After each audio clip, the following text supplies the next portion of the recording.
I'm the itinerant voice actor Carl Bishop for Wise Brother Media, and today I've got Hollywood star, member of Hollywood royalty, a royal family, that is. It's the Baldwins, and this is William Baldwin. How's it going today, man? What's going on? Thanks for having me. And thank you very much for the conversation. You've got something new coming out on the Hallmark Channel. As I heard you say earlier, they're one of the largest providers of entertainment in this country right now, possibly the world. You said 90 movies a year they make? 90, yeah. Between the two Hallmark networks, they make 90 movies. I don't believe that's including their series, but they make 90 original movies. They're keeping a lot of actors in Hollywood not only busy, but very happy. Yeah, for and sure. I went to TCA's, the Hallmark Television Critic Association event, and there was more young, relevant actors in that room and more legendary icons. I was sitting with Treat Williams. I was sitting with John Voight. Mary Lou Henner was there. So there was the old guard of Hollywood there. Right. And there was a lot of young, stars and starlets, the stars of tomorrow that were breaking into the industry. And, Bill Abbott and Michelle Vickery and my friend Liz Yost have it's tough to make 90 movies a year. It's tough to maintain a high level of quality control when you've got that much content coming through, and they do a magnificent job. Liz, Michelle, and Bill in particular, they just do a great job of managing all of that. And this is my third, the second one that I've produced, and I'm very much looking forward to working with them moving forward. I'm definitely going to be working and producing and starring in some other stuff for them coming up. Now, it sounds like, in a way, the old studio system, the way it compares, because it's bringing up younger stars, as you said. It's got the older guard in there, too, the experience. And they crank out so much of it, but yet of such good quality that it's almost like MGM or something like that used to be. Yeah, now that you mentioned it, it does kind of have that feel. Bill Abbott has kind of old guard, Hollywood mogul. And there's a few that are still left in Hollywood, the Les Moonves of the world and stuff like that. But Bill runs it, like Margaret Thatcher. He runs it with an ironclad fist, and they're very, very disciplined about. Does he wear the wig? Content. Does he wear a wig and speak in a British accent while he's doing it? They're very disciplined about the content. They're very disciplined about budgets, and they have a formula that they work with. Not creatively a formula, but certainly from a business brand. They're very careful. These are not movies that go from $1.5 million to $3 million in their budgets. They don't blow up to $10, $12, $15 million. That never. In Hollywood, you hear about movies that. I did a movie once called Virus for I think it was for Paramount, and it was a $50 million budget that became a $90 million budget in one decision in one day. Jeez. Overnight, the movie went from $50 million to $90 million because of something that malfunctioned on the set. Oh my God! I mean, and you're a true Hollywood star, man. It's really a pleasure to speak with someone of such accomplishment. I mean, the movie Sliver, Backdraft, Flatliners, Dirty Sexy Money, more recently Squid and the Whale. I mean, you must have a lot of posters on your wall somewhere. I don't. I don't put the posters up, and I don't watch the movies over and over again. I'm one of those Hollywood actors that sometimes I really like to hear from some friends personally, like that have seen it and said that they like it, and then I feel comfortable. But there's sometimes where I've actually made films that I've never seen. That's happened a couple of times. But when people tell me I loved Forgetting Sarah Marshall, I loved you in it, I'll watch it. When I say that about Squid and the Whale, I've done that. The only thing I watched consistency live when it broadcast was the only show I was ever on as a series regular, and that was Dirty Sexy Money. I really enjoyed making that, and I really felt comfortable and confident with what we were doing there, and of course there was a lot of buzz on the internet and with the critics about the show. So I really enjoyed watching that. I was thrilled to work with Donald Sutherland and Jill Clayburgh and Peter Krause and that whole gang. And I can't wait for a chance to get back on a show. I'm very much looking forward to a series regular gig coming up in the future. And so this is the new one's called While You Were Dating. And tell me about the movie on Hallmark that's coming out on Sunday. Yeah, we have a film that's going to release this Sunday, February 12th. I think 8 Eastern, 7 Central. Check your local listings. And it's I'm a hobbyist photographer, and I'm on a hobby blogging site, and you can comment and trade and swap and buy and sell. You kind of critique, and you get into these chat rooms with other photographers. I become friends with this other photographer. I discover that it's a woman. We start to, get to know each other a little bit better. My screen name is Picture This. Her screen name is Say Cheese. I'm commenting to somebody named Say Cheese who I don't know, but we get to know each other. She seems kind of fun. She seems kind of interesting. I grow more curious. I want to know more about her. I kind of start, floating little flirtatious trial balloons.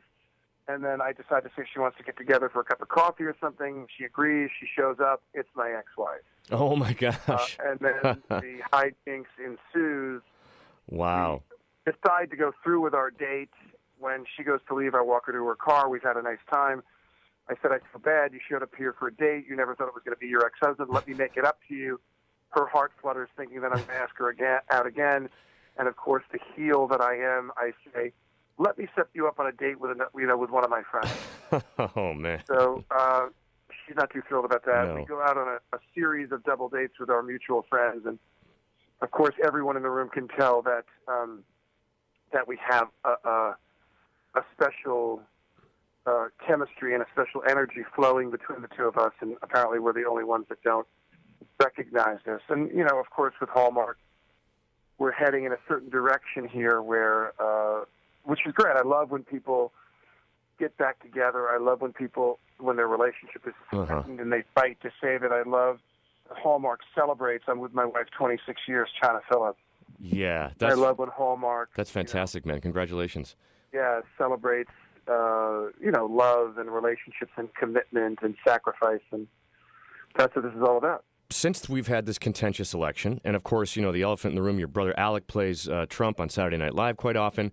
This past Saturday was just brilliant with Melissa McCarthy as Sean Spicer. Do you have any thirst for playing any sort of Trumpian role, or lest I say Eric Trump, perhaps, because you're a good lookalike? Yeah, there's some rumors floating around because of an interview I did for this Hallmark film yesterday for Access Hollywood, where I said I could play Eric, and they all seemed to love it. But then I remembered that I talked to my brother about playing him in the Twitter feud between he and Trump. He was going to play. I said, you do your normal thing. You play Trump, and I'll play you, which would be kind of brilliant. I think it would be better than playing Eric Trump for me to play, Alec to play Trump and for me to play Alec. I did that on Saturday. I'm sorry, I did that on 30 Rock once, and it wound up being, that's a great show with many great episodes, but a lot of the fans of the show comment on how the episode, they did a Lifetime Movie of the Week within the episode, and my brother played Jack Donaghy, and I played the actor that played Jack Donaghy in the Lifetime Movie of the Week, and it was pretty damn funny. So I'd like to sort of recreate that, playing my brother on 30 Rock. It would be fun. That's a brilliant idea. So I've heard, like my family, I had a divided family as far as where the votes fell. In fact, I was the only one in my family to vote for Hillary. Not that I thought it was the best choice for the Democrats to run. How did your family shake out? Most everybody supported Hillary, for good reason. The woman. Yeah. I just thought, she's had a lifelong commitment to women's issues, to children's issues. She was like an activist first lady. She was the senator from New York. She was the Secretary of State. I think that two things. I think that there was things to criticize and things not to like, but even if you weigh that and factor that, I wouldn't vote for Donald Trump before her.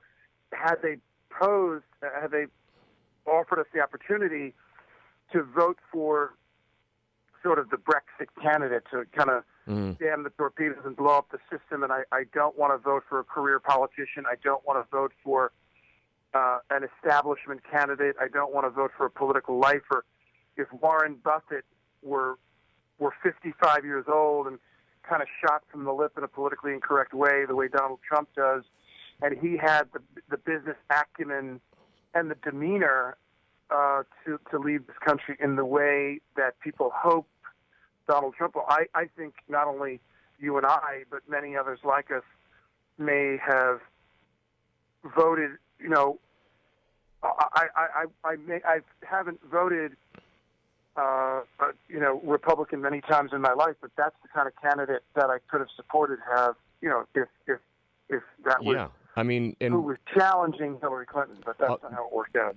Two people that I know that voted for Trump said if Bernie had been the nominee, they would have their vote would have gone that way. So I just find that very interesting that he was kind of that voice, albeit maybe a little bit too left for them, but that they thought that was a better choice. I supported Bernie, but Bernie's really not an anti-establishment candidate. He not talks really like one, but if you were looking for Bernie, had, I don't know how many terms, it was more than a term in the Senate.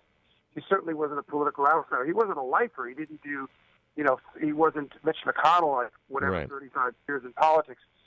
But if you were looking for someone who was truly outside the beltway, no political experience, that had a super, super impressive, resume in business, in big business, like a Warren Buffett, then I'd like to see how America would have responded on Election Day to a candidate like that. Yeah, and we'll see how the divide goes going forward as far as divided families, a divided country, and I'm just hoping that we can get the dialogue, a good, healthy, intelligent dialogue going instead of just labeling and name-calling back and forth. That's what I'm striving for anyways. Yeah, I'm hoping that, when Donald Trump is tweeting about, SNL and the Celebrity Apprentice and Ivanka and Nordstrom's and the New York Times is a failed paper that is fake news and lies, it's like, I think he's going to make people feel a lot better if he starts uniting people through his behavior rather than just simply, the rhetoric of when are you going to start to accept the fact that I'm president. He's got to, I said Clinton appointed Senator Cohen from Maine as his Secretary of Defense, and I wish that Donald Trump had done some of that. He reached across the aisle and he offered an olive branch by bringing people together by nominating women and nominating Latinos and nominating some progressive thinkers, much like Arnold Schwarzenegger did as a Republican as governor of California, and he's elected not to do that. And I think it's got a lot of people saying, "I told you so." This is what we were worried about, and surrounded himself with a bunch of people that are, in their hearts, a little bit too far right, a little bit dangerously conservative. Yeah, for sure. Hey, Billy, thank you so much for the conversation, and great luck with the movie coming up this Sunday. I'll be looking for it, and it's been a real pleasure talking to you. Thank you so much. Thanks for having me. Well, there you have it. Another edition of The Itinerant Voice Actor with me, Carl Bishop. My little podcast that no one listens to, but everyone should. Special thanks to Johnny and Robert at Wise Brother Media, celebrity booker Paul Adamo, my partner in crime David Levin at Brainstorm Inc., and the super talented Noel Honig at the Drawing Room NYC. More episodes of The Itinerant Voice Actor coming soon. Thanks for listening.